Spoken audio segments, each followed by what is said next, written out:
C'est bon? Allez, suis-moi. Billy à quelle est? Suis-moi. Il faut filmer. J'ai du travail.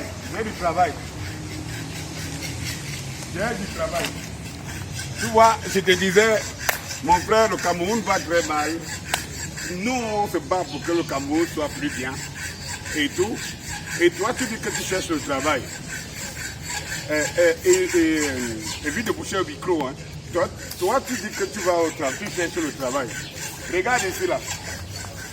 Ça, c'est le premier chantier que je t'envoie. C'est une piscine que je suis en train de construire. Suis-moi. Bloque-moi l'échelle.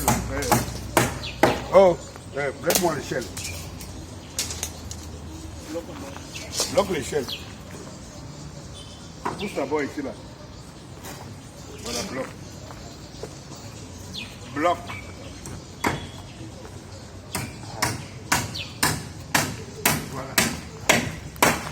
Donc, voilà. Je voulais dire à mon jeune frère Billy que ce n'est pas le petit métier qui manque au Cameroun. Et c'est justement pour ça que les Camerounais sont encore noyés. Les têtes ne sont pas encore armées pour défendre tous leurs biens. Parce qu'une fois qu'ils ont mangé, c'est fini. Ils ont tout arrêté, quoi. Une fois qu'ils ont mangé.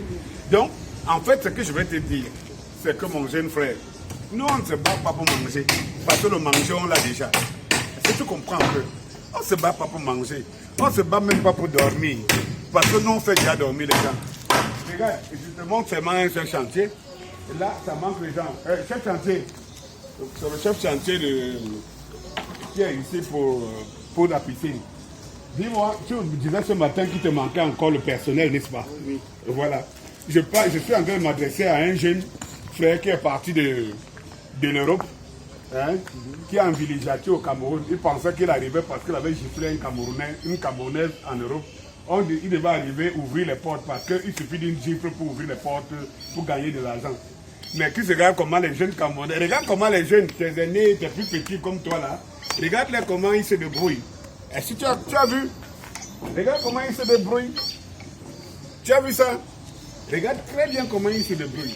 Ils se débrouillent pour gagner plein d'argent et ils ont besoin des ouvriers. Cameroun a besoin d'ouvriers. Tout ce que le régime a pu faire, c'est d'envoyer tout le monde dans le Bensikin.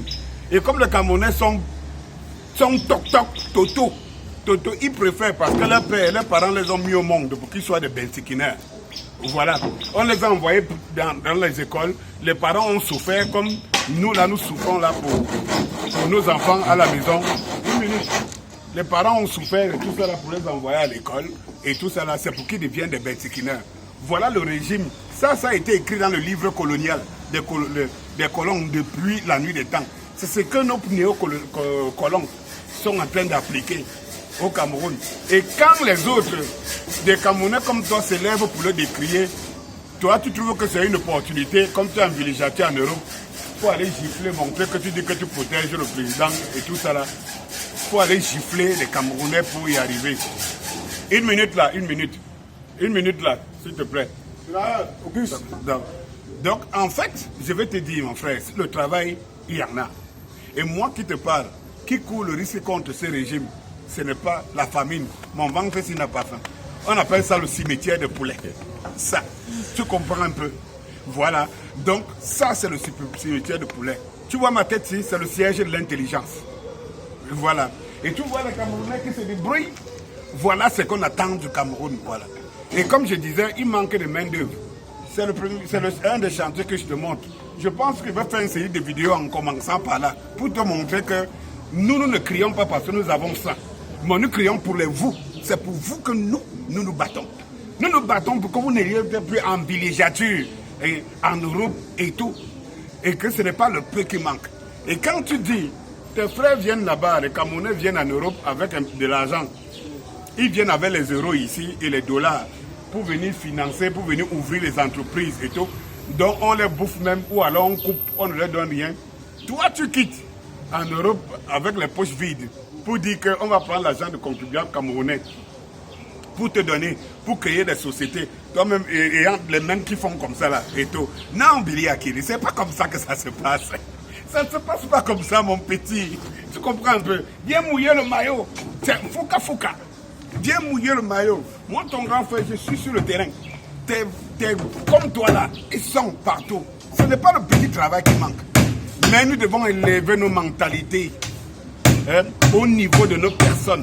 Nous devons comprendre ce que nous avons. Nous devons savoir où nous allons. C'est notre but. Nous devons revendiquer ce qui est pour nous nos droits. Et tout. Parce que pendant que moi je me bats, je ne peux pas admettre qu'il y ait des Camerounais, militaires de Camerounais, qui prennent toutes les richesses pour eux. Toutes ces richesses-là nous appartiennent à tous. La redistribution doit être normale. C'est le travail, c'est le combat de Dani Scopio et de tout ce que tu vois là. Donc tu estimes qu'ils sont de l'autre camp et toi tu te dis que tu es patriote. Donc ton acte de patriotisme, ça a de gifler un Camerounais qui se bat pour les autres Camerounais. Mon jeune frère, je t'attends sur le terrain. Le travail, j'en ai pour toi plein. Si tu ne travailles pas ici, rendez-vous pour un autre chantier. Tu peux me dire lequel tu veux. Tu veux monter à l'étage, tu peux me dire pour le coffrage, tu veux descendre au sous-sol. Je vais te présenter un ensemble de chantiers pour que tu puisses y trouver ton compte. Allez, bonne journée.